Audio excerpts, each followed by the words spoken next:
everybody, welcome to Chapter 5 where we're going to look at radicals. We'll look at radical expressions and equations as well. Some of the big ideas where we're going to look at are the radical numbers are going to allow us to use exact values in real-life situations like measurement, distance, and surveying. Radical number operations are the fundamental skills useful in other mathematical topics like trigonometry and coordinate geometry.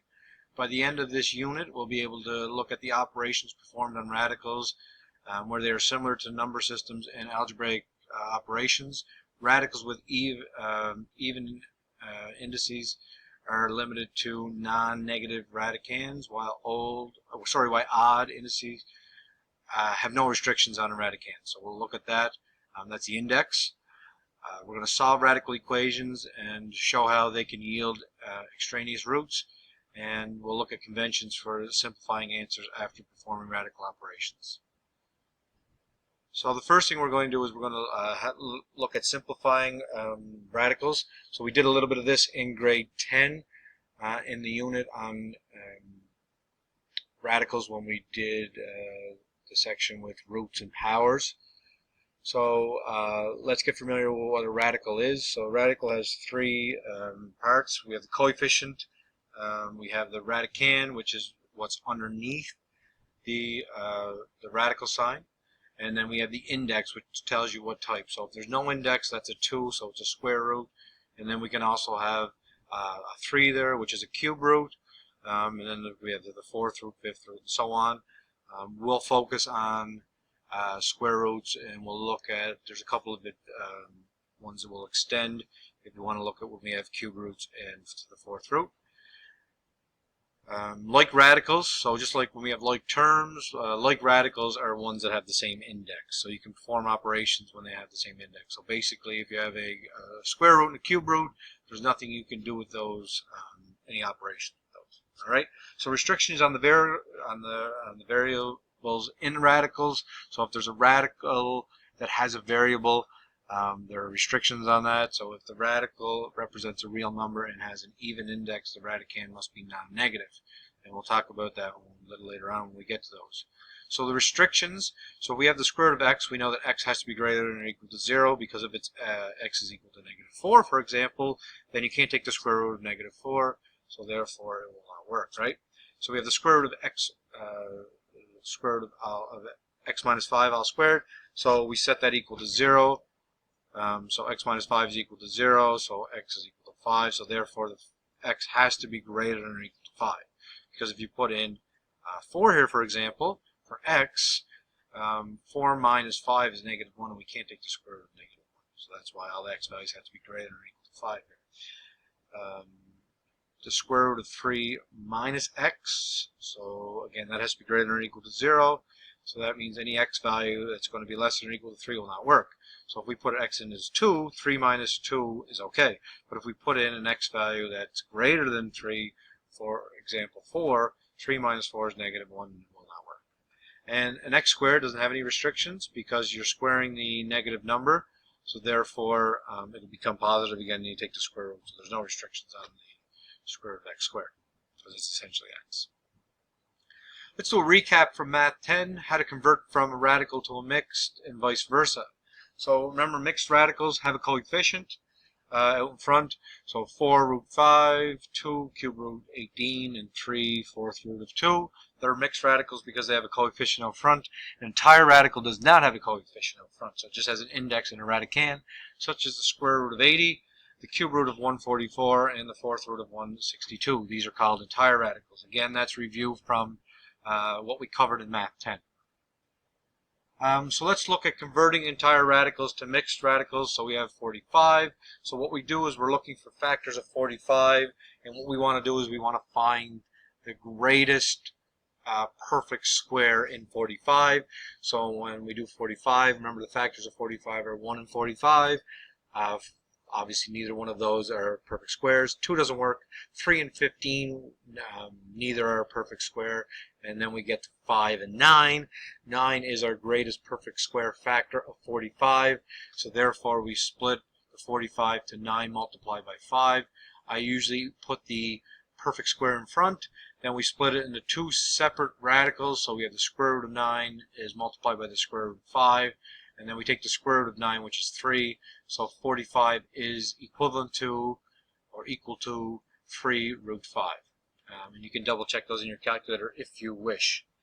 75 is the same thing. So we have 75 can be written as the square root of 25 multiplied by 3.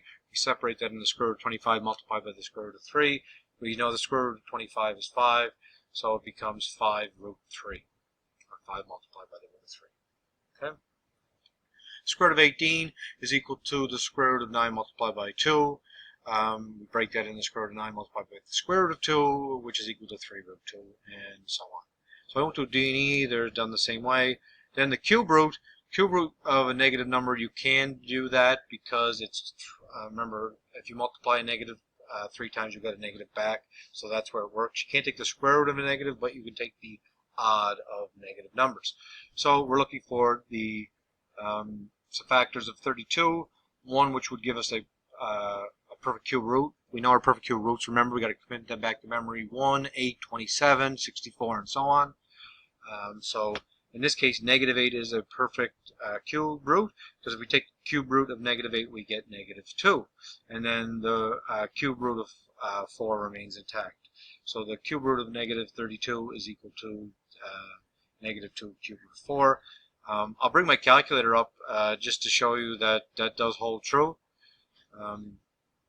So remember, we had the cube root of negative 32, so I'm going to punch in my calculator again. This is just a nice check to make sure you're on the right track here. So we go math. I'm going to go to the cube root of negative 32. I'll hit enter, and I get negative 3.174802104. So remember, when we went back to ours, we had the negative 2 multiplied by the cube root of 4. So we just put negative 2 math. The cube root of negative 4, and we hit enter, and you'll notice you get the, oh sorry, it should have been negative 4, it should be positive 4, and it'll work. So negative 2 cube root of 4, and we hit enter, and it's negative. So just a quick, it just gives you an ability to check quickly to see if it is correct.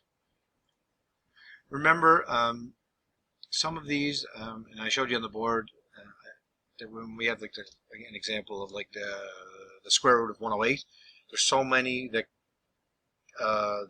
like 108 has so many perfect square factors that you have to be careful and make sure you get the largest perfect square factor, not just the perfect square, right? Okay, so just be careful and mindful of that. So the cube root of 225, sorry, 250. Would be 125 multiplied by 2. The cube root of 125 is 5. That's your coefficient. Your index is 3, and then your radicand is 2. That's underneath the square root sign. Remember, when it's square, or the cube root. So when you have a square root, you don't need to put a 2 in. It's said to be there, but you do need that for when you're working on cube roots or fourth root or anything greater than 2. Okay. Now we have this one. It's interesting. So we have a combination of coefficients. So we have numeric values, and we have two variables. So we have a and b. So we'll split these into 3. Take the coefficient of, so the numeric value 20, and then split the variables up as well, right? So square root of 20 multiplied by a squared multiplied by b squared, broken up in the square root of 20 multiplied by the square root of a multiplied by the square root of b squared, or b to the power 4. So do the same thing with the 20 that we've done above. So 20 can be written as square root of 4 multiplied by the square root of 5, which is 2 root 5. The square root of a squared is simply a, so that's becomes a, and the square root of b squared is obviously, or sorry, the square root of b to the power 4 is equal to b squared, right?